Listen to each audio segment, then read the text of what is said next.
la sal es aplicada, penetra y desaparece. La luz se produce desde adentro y aparece. La sal habla de carácter, mientras que la luz habla de testimonio. Y el mundo necesita ambas cosas, penetración e iluminación, o sea, carácter y confesión. Bien, veamos Mateo 5 desde el verso 14. Vosotros sois la luz del mundo. Una ciudad asentada sobre un monte no se puede esconder. Ni se enciende una luz y se pone debajo de un almud, sino sobre el candelero, y alumbra a todos los que están en casa. Así alumbre vuestra luz delante de los hombres, para que vean vuestras buenas obras y glorifiquen a vuestro Padre que está en los cielos. Recuerde que esto es parte del Sermón del Monte, dicho por el Señor Jesucristo a sus discípulos a orillas del mar de Galilea, y Jesús les dice, vosotros sois la luz del mundo.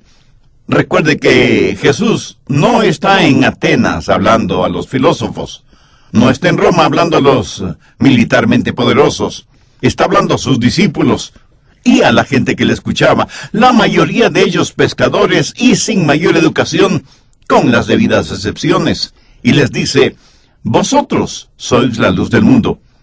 O esta fue una de las más grandes declaraciones que él hizo, o la más grande demostración de megalomanía, al decir algo que es absolutamente absurdo y ridículo. Se puede imaginar a los discípulos mirándose unos a otros, sorprendidos como preguntándose, ¿que nosotros somos la luz del mundo? Pero eso fue exactamente lo que Jesús dijo. ¿Sabe cómo Dios intenta que su trabajo sea hecho hoy en este mundo? Pues haciendo realidad lo que Jesús dijo a sus discípulos, vosotros sois la luz del mundo. Y en este vosotros está incluido usted, mi estimado amigo o amiga, si es que es un creyente en el Señor Jesucristo. Lo que sucede es que muchas veces los creyentes no entienden eso. De alguna manera pensamos que esto de ser la luz del mundo es para algunos solamente, y eso no es cierto. El plan de Dios es usar gente común y corriente, como usted o como yo, para por medio de nosotros, personas ordinarias, realizar cosas extraordinarias. Nuestro mundo moderno se enorgullece de que ahora vivimos en una época iluminada.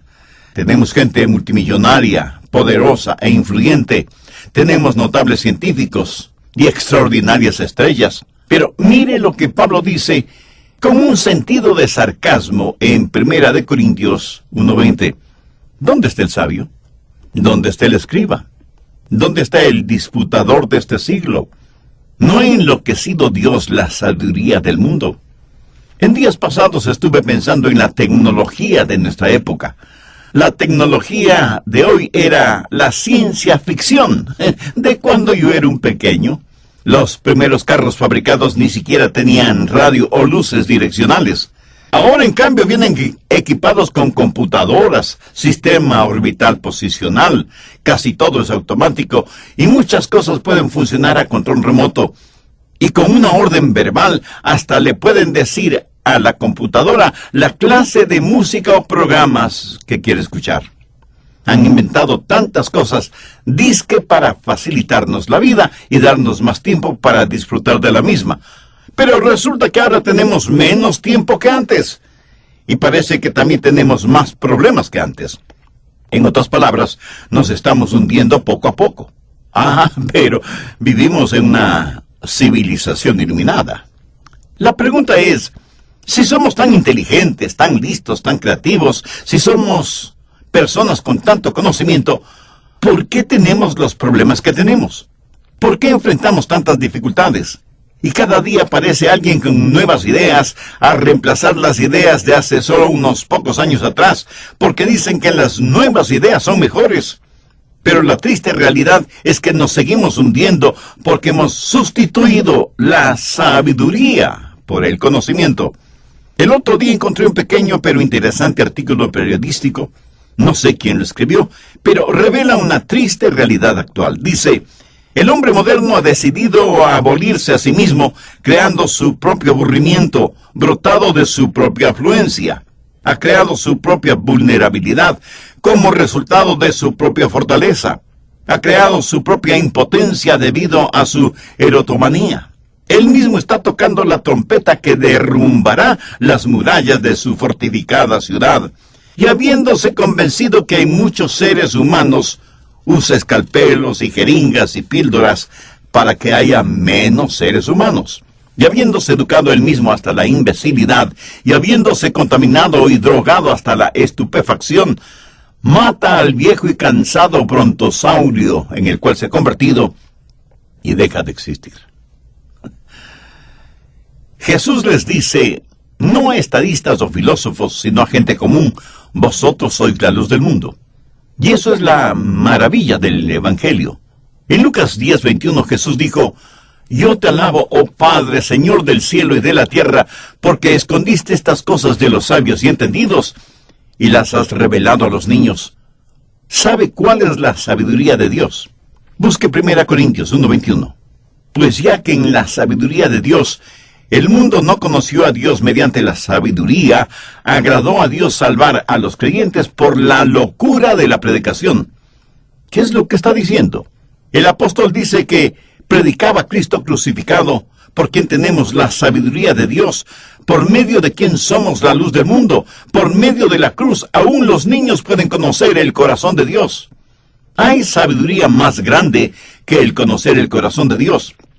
Y aunque a nosotros, los adultos, nos parezca una cosa imposible, aún los niños que conocen a Dios pueden entender los misterios de la vida y de la muerte. Ahora, el que nosotros seamos la luz del mundo, esto es algo que el mundo no entiende. Para el mundo nosotros no contamos. El mundo pone énfasis en la belleza física, en las bravuconadas, en el conocimiento y en el dinero, no en ese orden necesariamente. En cambio, Jesús pone el énfasis en el carácter. Vosotros sois la luz del mundo. ¡Cuán estupendo es eso! Cuando Dios me dio el privilegio de estar en Moscú, tuve el honor de predicar el Evangelio del Señor Jesucristo en un hermoso teatro para conciertos. Algunos de los líderes de la ciudad de Moscú estuvieron allí, y cuando terminé de predicar, subieron a la plataforma para conversar conmigo. Uno de ellos se acercó y me dijo, soy un filósofo y soy miembro de la Sociedad Filosófica. ¿Podría dar una conferencia para nuestros socios? Yo le contesté, gracias por esa honrosa invitación, pero mi agenda está completamente llena. Lo siento mucho. Él me dijo, Dr. Rogers, ¿me permite hacerle una pregunta? Claro que sí, hágala. Bueno, me parece a mí que hay dos ecologías, la más alta y la más baja. ¿Está de acuerdo conmigo? Sí, señor. Estoy de acuerdo con usted. Y mi interlocutor prosiguió, parece que hay una constante lucha entre la ecología alta y la baja. Eso es correcto, pero permítame aclarar algo. Lo que usted llama alta ecología es Dios, y lo que usted considera baja ecología es el poder de Satanás. Y por supuesto que están en constante conflicto, pero la Biblia enseña que el Hijo de Dios es Jesucristo, quien murió por nuestros pecados. La Biblia enseña también que si nos arrepentimos de nuestros pecados y recibimos a Cristo en nuestros corazones como nuestro Salvador personal, entonces Cristo vive dentro de nosotros, porque mayor es el que está en nosotros que el que está en el mundo. Usted puede vencer la baja ecología debido a quien es el Señor de la alta ecología, o sea, Jesucristo, si es que le entrega su corazón. Cristo vive en mi corazón y le puedo asegurar que Él quiere vivir también en su corazón.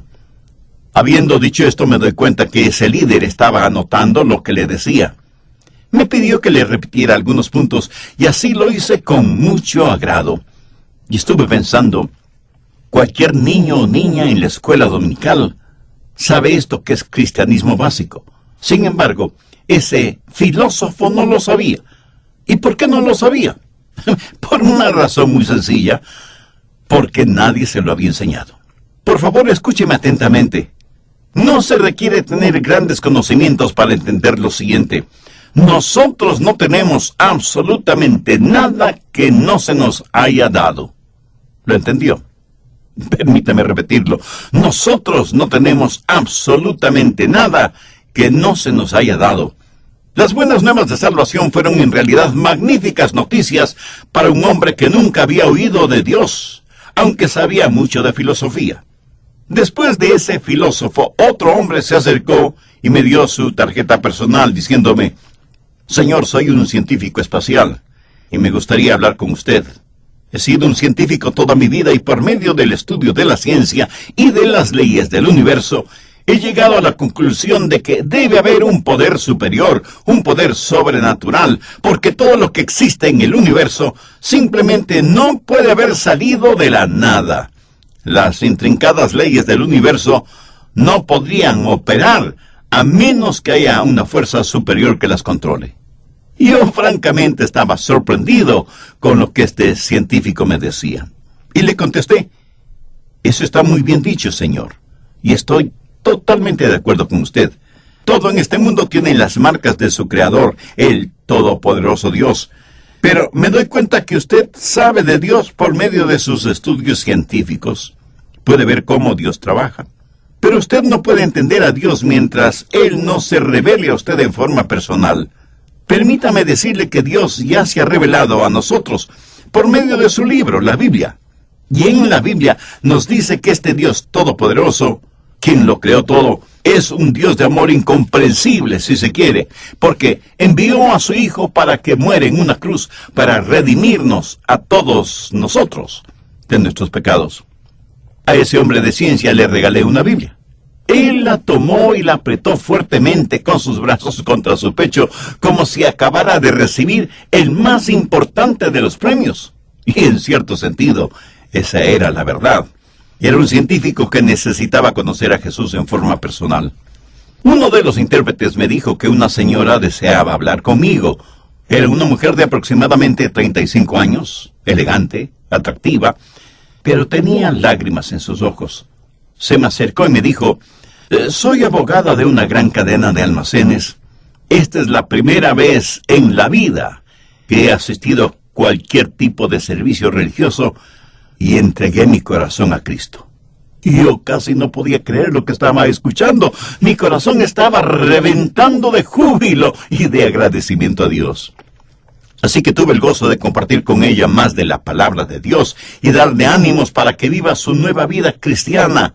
Y no pude dejar de pensar en lo maravilloso que es que Dios tome a una persona común y corriente y nos llene con el poder de su Santo Espíritu, a fin de que podamos testificar por Cristo. Y quiero decir a los filósofos, los científicos, los abogados, los arquitectos, los doctores, y a todos los profesionales que me están escuchando por medio de este programa, que Jesús es la luz del mundo, y que su luz brilla en nosotros y a través de nosotros, y que Él toma personas ordinarias como usted y como yo, para realizar cosas verdaderamente extraordinarias. ¿Entiende ahora por qué Él dijo, vosotros sois la luz del mundo? ¿A quién se aplica vosotros?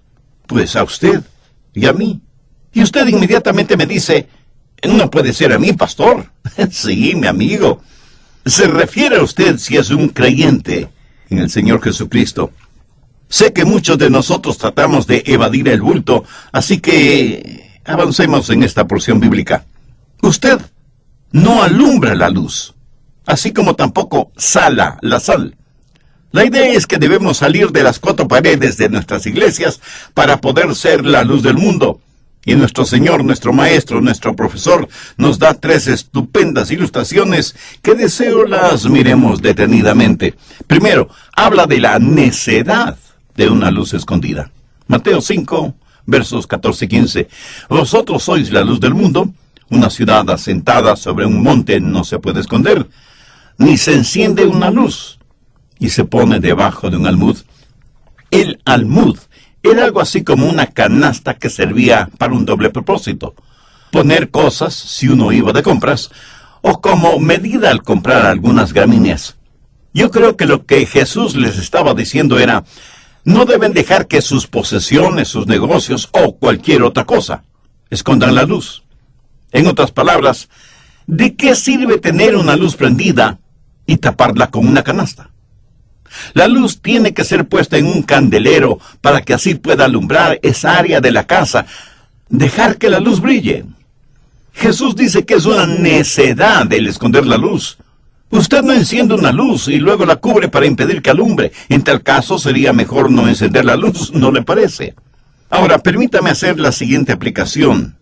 Cuando usted fue salvo para brillar. No esconda su testimonio. No se avergüence de tener una Biblia en su sitio de trabajo, aunque sea un pobre taller o una elegante oficina. No se ponga en ridículo usted mismo al decir que está estudiando la palabra de Dios y ni siquiera tiene una Biblia. Hay solamente dos razones para que una persona no tenga una Biblia.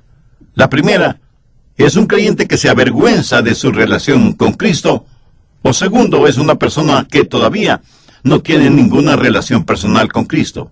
¿Y qué de usted, mi amiga o amigo oyente? ¿Conoce a Dios por medio del Señor Jesucristo? ¿Es ya salva o salvo? Si aún no lo es, ¿por qué no hace esa decisión espiritual ahora mismo? Si usted es un estudiante, saben sus compañeros que usted es un creyente. En el trabajo, saben sus colegas que usted es un cristiano.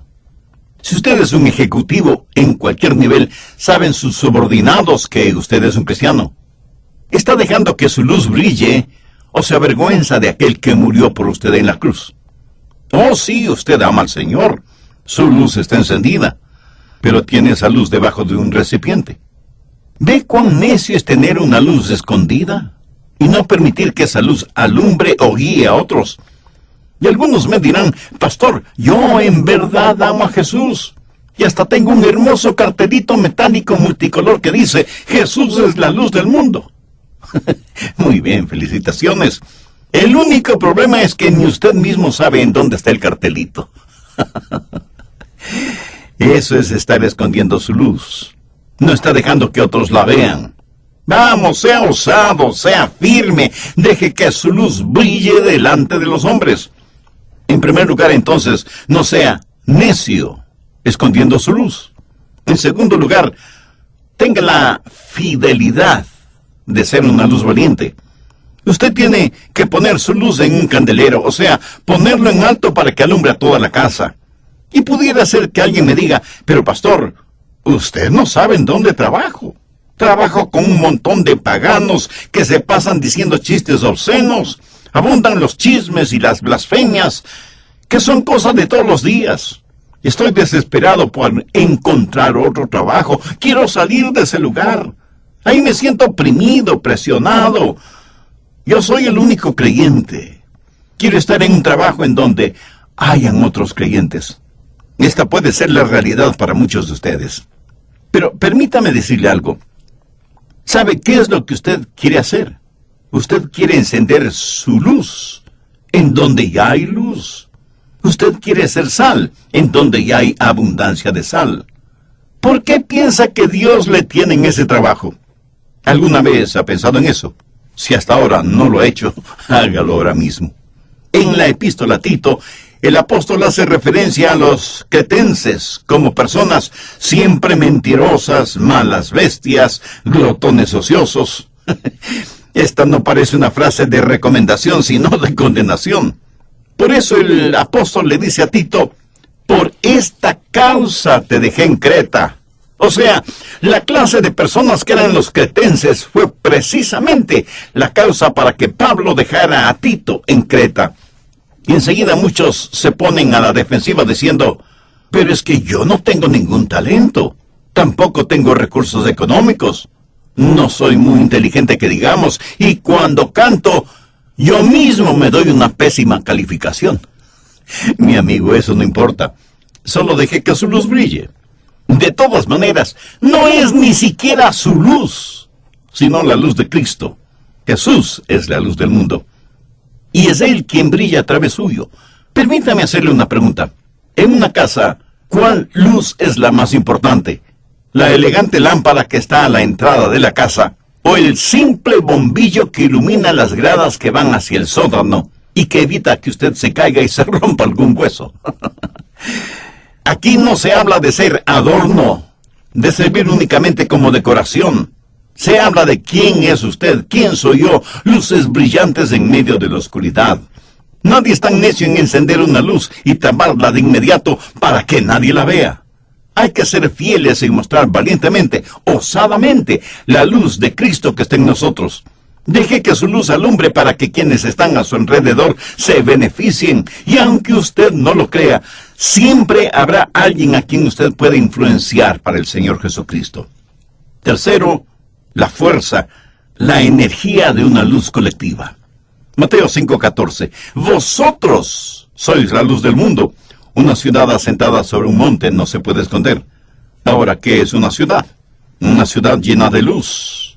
Es porque los hombres tienen sus luces encendidas.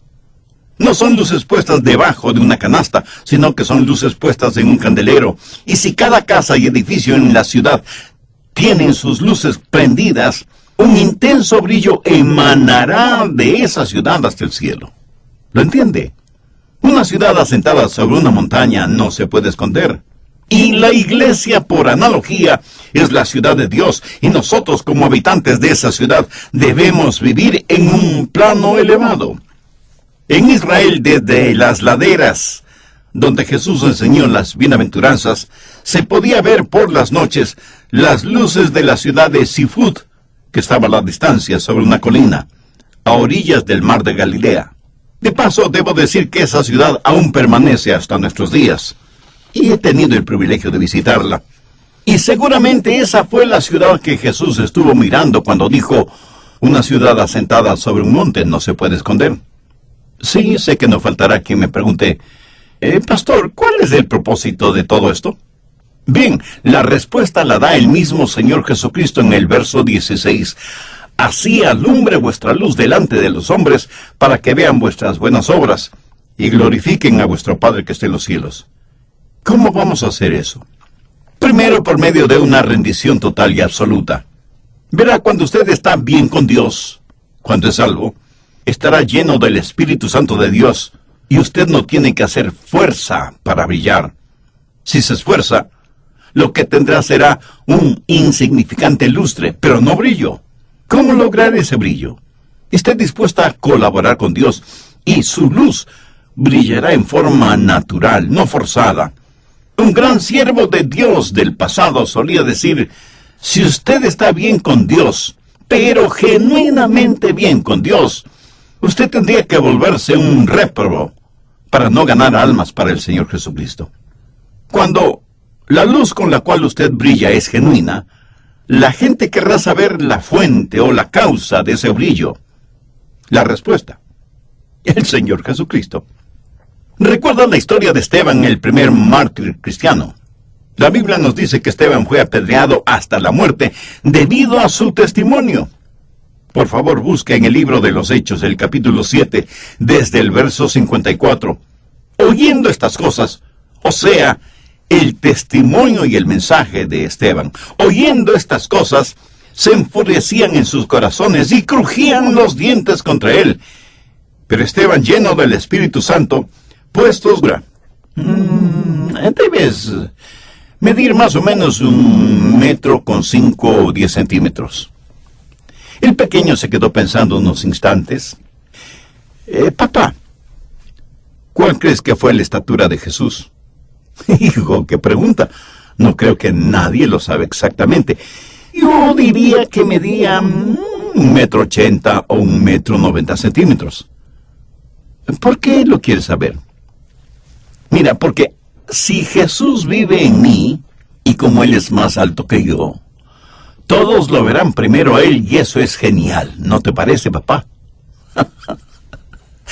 La teología de los niños, prácticamente irrefutable. Entonces, para que su luz brille, debe haber rendición. Sencillamente, dígale, aquí estoy, Señor Jesús, a tus órdenes. Y el Cristo que está en usted será completamente visible a los demás, porque Él es más grande que usted. Pero no solo que debe haber rendición, sino que también debe haber sacrificio. Segundo, deje que su luz alumbre. Un fósforo, una vela, una lámpara no pueden alumbrar sin consumirse. En términos teológicos podríamos decir, sin sacrificio. De Juan el Bautista se dijo que era una luz brillante que se consumía. Si nosotros estamos listos a ser el combustible para el fuego del Maestro, entonces podemos entender lo que sucedió en el día de Pentecostés. Lenguas como de fuego se posaron sobre las cabezas de quienes estaban en el aposento alto y se volvieron como velas humanas para el Señor. Tercero, esté listo para el proceso de santificación. Mateo 5, verso 16. Así alumbre vuestra luz delante de los hombres, para que vean vuestras buenas obras y glorifiquen a vuestro Padre que está en los cielos. Eso es santificación, ser a la semejanza de Cristo. La vida que usted vive en Jesús, es Jesús viviendo en usted. Y todo el mundo lo puede ver. Y entonces usted podrá decir con absoluta confianza lo mismo que dijo Pablo en Gálatas 2:20. Con Cristo estoy juntamente crucificado, y ya no vivo yo, mas vive Cristo en mí. Y lo que ahora vivo en la carne, lo vivo en la fe del Hijo de Dios, el cual me amó y se entregó a sí mismo por mí. Hudson Taylor fue un gran hombre de Dios, quien fundó el movimiento misionero hacia China. Cuando de visita él regresó a los Estados Unidos, un reportero al entrevistarle le preguntó: «Señor Taylor, ¿sabía que le comparan a usted con el apóstol Pablo? ¿Cómo se siente al respecto?». Y Hudson Taylor le respondió: «Pues me siento muy mal, porque lo que yo quiero es recordarles de Jesús. Deje que los hombres vean sus buenas obras, lo cual solo es posible si Cristo está en usted». ¿Qué es el resultado de esta manera de vivir? Y glorifiquen a vuestro Padre que está en los cielos. Estamos viviendo los tiempos finales. Según yo lo veo, estamos rodeados de tinieblas como nunca antes en la historia humana.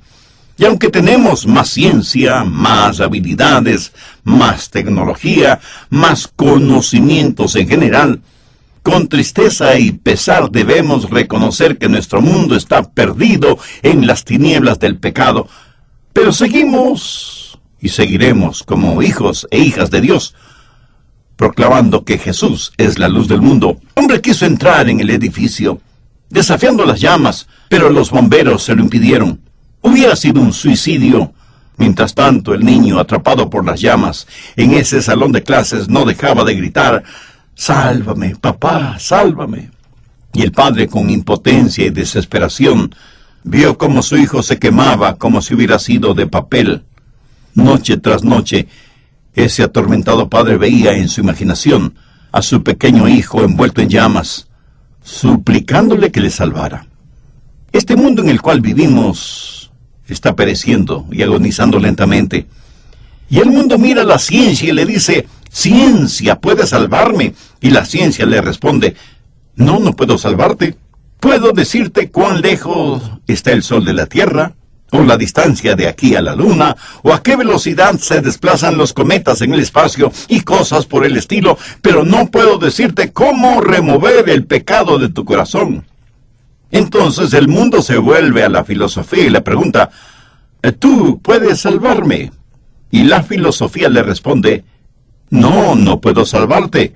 Puedo decirte más y más sobre las cosas que entiendes menos y menos, hasta que conozcas mucho sobre cosas que no entiendes. Pero no puedo salvarte».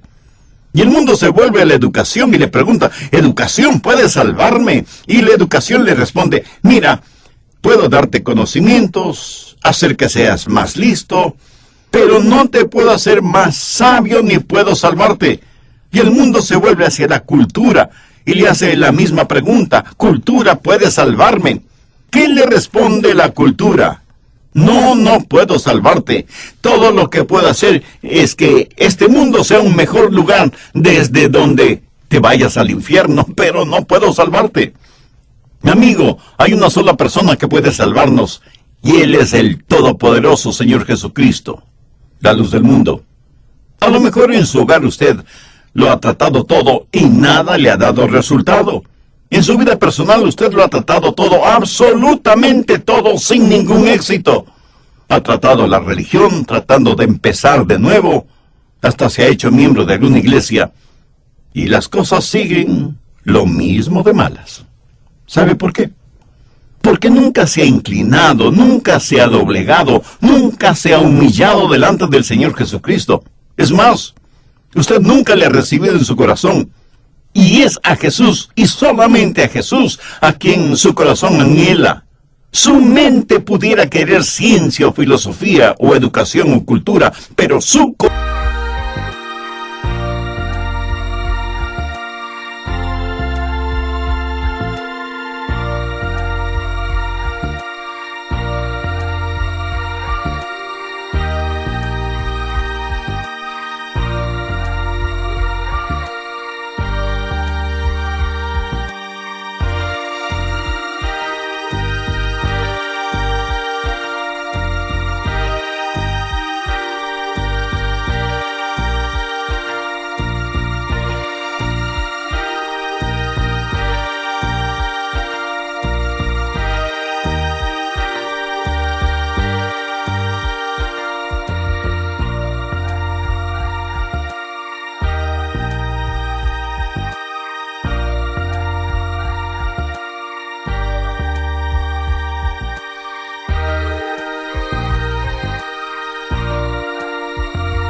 corazón anhela a Cristo. Permítame decirle que el mismo Señor Jesucristo que me salvó a mí cuando yo no era más que un jovencito, es el mismo Señor Jesucristo que quiere salvarle a usted, y Él le salvará ahora mismo, si es que usted deposita su confianza en Él. Él es la luz del mundo, pero quiere comenzar disipando las tinieblas de su corazón para que usted se vuelva su luz en el mundo. Si desea hacer una decisión espiritual ahora mismo, le invito para que allí en donde esté,